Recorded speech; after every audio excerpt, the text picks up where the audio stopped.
الحمد لله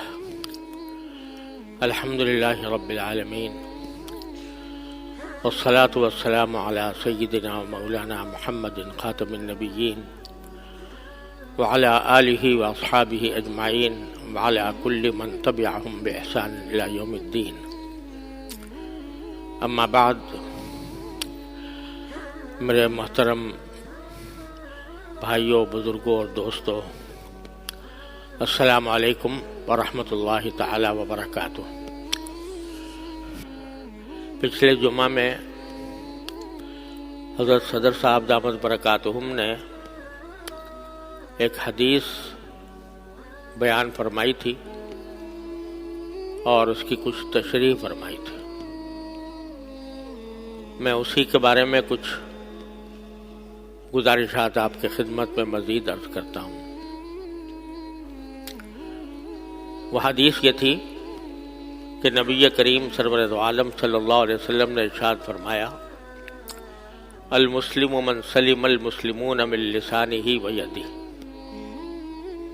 مسلمان در حقیقت وہ شخص ہے جس کے ہاتھ اور زبان سے دوسرے مسلمان محفوظ رہے، یعنی اس کے ذریعے کسی دوسرے کو کوئی تکلیف نہ پہنچے۔ یہ مسلمان کی ایک طرح سے تعریف فرمائی آپ نے کہ وہ مسلمان صحیح معنی میں مسلمان ہے جو ساری زندگی اس طرح گزارے کہ اس کی ذات سے کسی کو بھی کسی قسم کی تکلیف نہ پہنچے۔ بات دراصل یہ ہے کہ اللہ تبارک و تعالی نے ہمیں جس دین کا پابند بنایا ہے وہ صرف عبادات پر میں منحصر نہیں ہے کہ بس نماز پڑھ لی، روزہ رکھ لیا، حج کر لیا، عمرہ کر لیا۔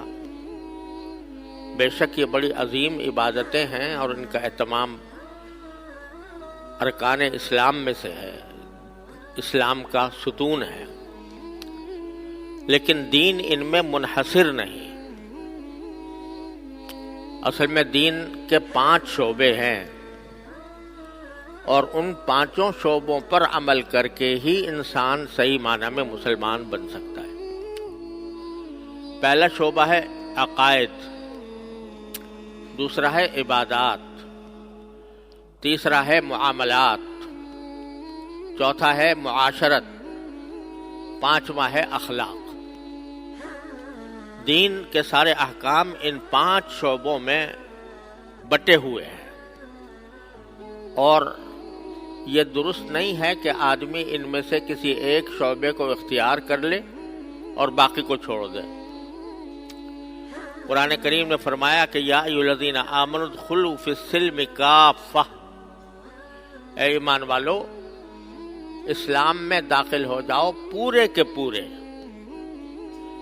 یعنی تم ہر جگہ جہاں بھی تم ہو تو تمہارا رویہ اسلامی احکام کے مطابق ہونا چاہیے۔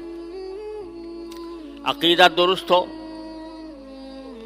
عقیدے میں یہ تو ہم کہہ دیتے ہیں الحمدللہ سب مسلمان ایمان رکھتے ہیں کہ لا الہ الا اللہ، اللہ تبارک و تعالیٰ کے سوا کوئی معبود نہیں، اور ہر روز اللہ تبارک و تعالیٰ کی بارگاہ میں ہم سورہ فاتحہ پڑھتے ہوئے یہ اقرار کرتے ہیں کہ ایاک نعبد و ایاک نستعین، ہم اے اللہ آپ ہی کی عبادت کرتے ہیں اور آپ ہی سے مدد مانگتے ہیں۔ تو عقیدہ توحید جو ہے وہ سب سے پہلا، سب سے اہم، سب سے ضروری اور سب سے زیادہ مفید عقیدہ ہے۔ اس میں بھی بعض اوقات کوتاہی ہوتی ہے، زبان سے تو لا الہ الا اللہ کہہ دیا، لیکن مدد مانگنے کے لیے اور اپنی حاجات کو طلب کرنے کے لیے بعض اوقات لوگوں کے اندر یہ وبا پھیل چکی ہے کہ جا کے قبروں سے، اولیاء اللہ کی قبروں سے جا کر ان سے مانگتے ہیں کہ اللہ مجھے، کہ اے فلانے مجھے اولاد دے دے، مجھے مال دے دے، میری رزق میں اضافہ کر دے. حالانکہ اولاد دینا، رزق دینا، یہ صرف اللہ جل جلالہ ہی کی خاص صفت ہے. کسی اور کو اس میں شریک ٹھہرانا یہ اللہ بچائے شرک تک انسان کو لے جاتا ہے. تو عقائد درست ہوں، عبادات درست ہوں.